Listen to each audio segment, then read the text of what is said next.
Coworker gets me fired. My many years waiting for revenge. Coworker gets me fired. My many years waiting for revenge. Background. So I worked for Company A for almost a decade that had a small team consisting of 10 people, doing commissioned work for businesses in my city. The owner treated us like family, knowing that we worked long and hard days, sometimes up to 60 hours in a week. He paid us better than expected. Bonuses and perks he negotiated with businesses that commissioned our work. Even gave the whole company a week off paid when his son was getting married so we could attend it. We had our squabbles like any other family, and things weren't always bright and perfect. But this is to show how nice owner treated his employees, and didn't screw me over. After working there for years, the manager position came open. Since by then I was one of the most senior workers with Company A, so I thought I would apply, which had a few others interested do as well. I didn't get the position, mainly because, despite my experience at Company A, I didn't have a business administration degree. Someone who worked for owner did. So he got it. Realizing the education I would have to get, and the demand of this job, I thought long and hard and concluded that, if I wanted to go anywhere in life, I would have to get that degree. Coming right of high school to work for Company A was great, but if I wanted to do something more I would have to go to university. I talked to the owner and gave my 2 weeks notice. When I explained what I wanted to do and why, he understood that I was trying to make something of myself. This all becomes relevant later, I promise. Going to university. I found that I had tuition covered through government grants but not things like food, rent, etc. So I looked around and eventually found work at Company B. Company B was a retail store, with a bigger staff than I had been used to. Somewhere around 50 employees but had such a huge employee turnaround that it was scary at times. They dealt with a wide range of goods from groceries to very expensive items.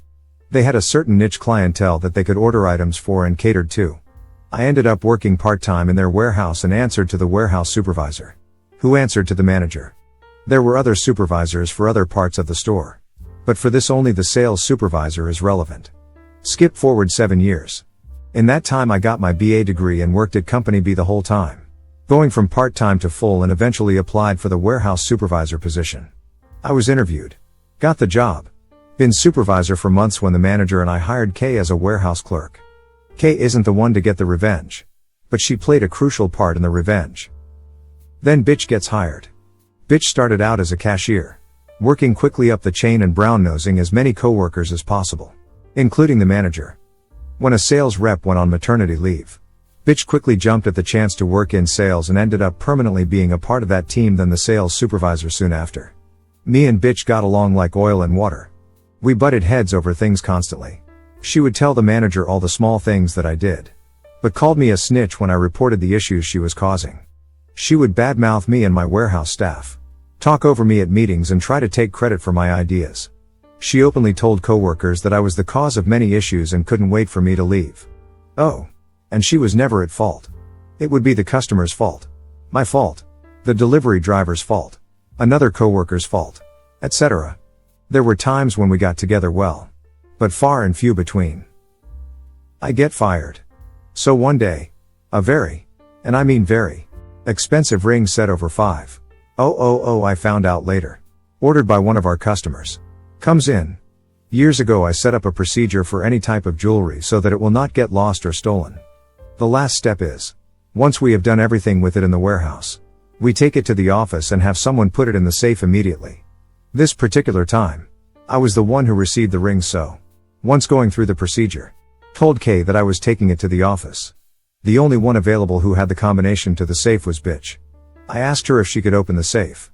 She looked at me, looked at the jewelry box in my hand, then said, "Put it down here on my desk. I'll put it away once I'm done this email."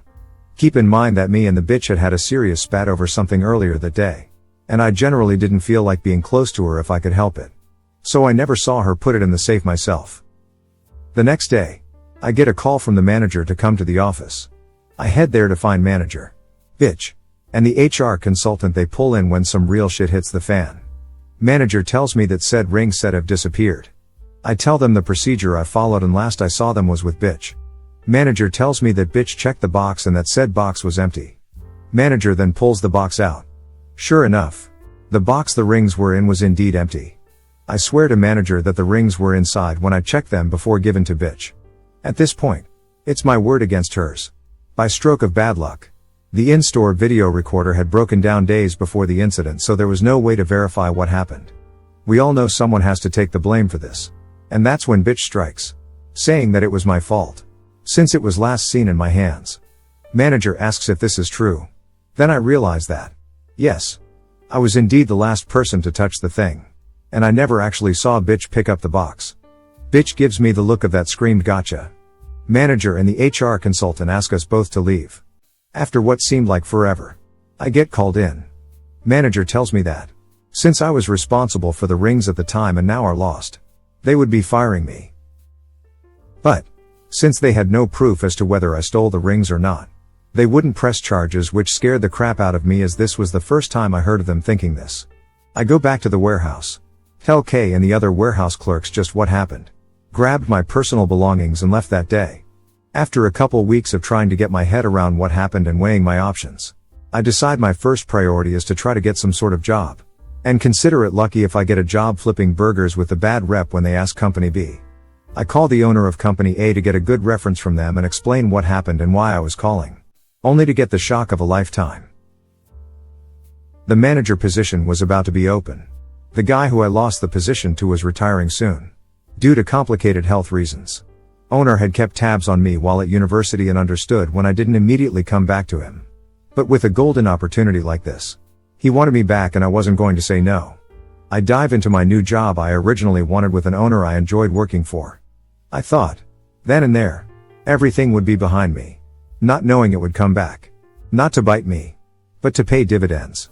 The revenge, Kay's side. This I found out after bitch's reckoning. After I was fired, Kay knew she had to do something about bitch. Kay knew that I wouldn't lose or steal something like the rings, but also knew that, without proof, bitch would deny that she did it and have Kay in her crosshairs to attack next. So, after talking with her husband, she hatched a plan. She started hanging out with bitch, telling her things like I'm so glad he's gone, or wish he had been fired much earlier.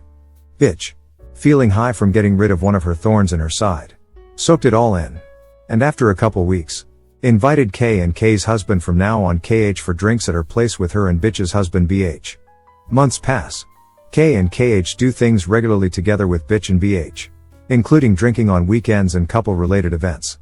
When together, Kay would occasionally badmouth me, and bitch would agree. Finally, after over a year of playing nice, when Kay and KH were over at bitch's for one of their drinking parties, Kay randomly badmouthed me, mentioning the rings in passing. Then bitch says something that Kay was waiting for. I wanted those rings, so I stole them. Kay, hearing this, asks for more details. KH looks at her, tries to wave her off with one hand, then gives up when bitch keeps talking. That day, bitch had stopped writing her email and was going to put the rings in the safe. The safe was open and she was about to put the rings away when bitch had an idea. See, as mentioned above, bitch wanted me gone from Company B. She also wanted those rings. She also knew that the cameras weren't working. She figured that she could pocket the rings, tell the manager they were missing, and spin it so I would take the blame. Kay then asks where are the rings now? And bitch, being too drunk and not seeing a reason not to brag, not only tells her, but shows her where they are in her room. All while KH had been recording the whole conversation on his phone. The hand waving was him saying he started recording. Kay gives a copy of the recording to manager the next work day. Police are called immediately. Bitch is arrested and her house is raided. They find the rings. Kay and KH give the recording and testimonies to police. Bitch's reckoning has begun. Revenge, my side. I get a call from the prosecutor's office after bitch is arrested and charged with theft over $5,000. Among other things. He wants me to testify about what she did to me. I didn't skip a beat in saying yes. Fast track to the trial. Prosecutor has me, Kay, and KH testify and plays the recording of bitch admitting that she stole them. Her attorney tries to throw out the case saying that Kay got bitch deliberately drunk. But judge didn't buy it, since there was proof she drank all the time. Judge was lenient and gave her 5 years in prison, which she yelled was unfair. But I personally thought she got off easy. Meanwhile, as the trial was happening, I was talking with a lawyer to sue bitch for setting me up like she did. We were also going to sue Company B for wrongful termination. But they settled the day they got notice of the lawsuit and knew they would lose. Bitch wasn't so lucky. They tried some trickery by having BH divorce her and he received everything in the divorce. But my lawyer added him into the lawsuit as well. My lawyer asked overall for $3,500 for emotional distress. Back pay from when I was fired until I started up with Company A again and legal fees. And now, you are wondering where the metaphoric cherry is on this story? Well, recently we had someone leave Company A. So we were hiring someone to replace them. Owner was going over the resumes and set up interviews for the job this week. Lo and behold, bitch was one of the people to apply. But he didn't know that. I looked at the resume. Was about to trash it. But then smiled. Owner set up the interview. She came in at her slotted time. Looking to brown nose her way through. Then she saw me. I smiled an evil smile. She went white. All I said was, "Ah. Bitch. How are you? Remember me?" A deer in the headlight look from her. I look at her resume and say, "I'm sorry. I do not think you will be a good fit for our company. Thank you for applying." She said not one word and left. Edit. I forgot to mention that it had been almost 6 years between her last job Company B and her coming into the interview. Edit 2. Thank you everyone for the medals. Yes. I kept in contact with K and KH since leaving. I've told them about this post and the respect people had here for them. TLDR, coworker steals rings and accuses me. I get rehired at my old company. I interview coworker after she's fired years later.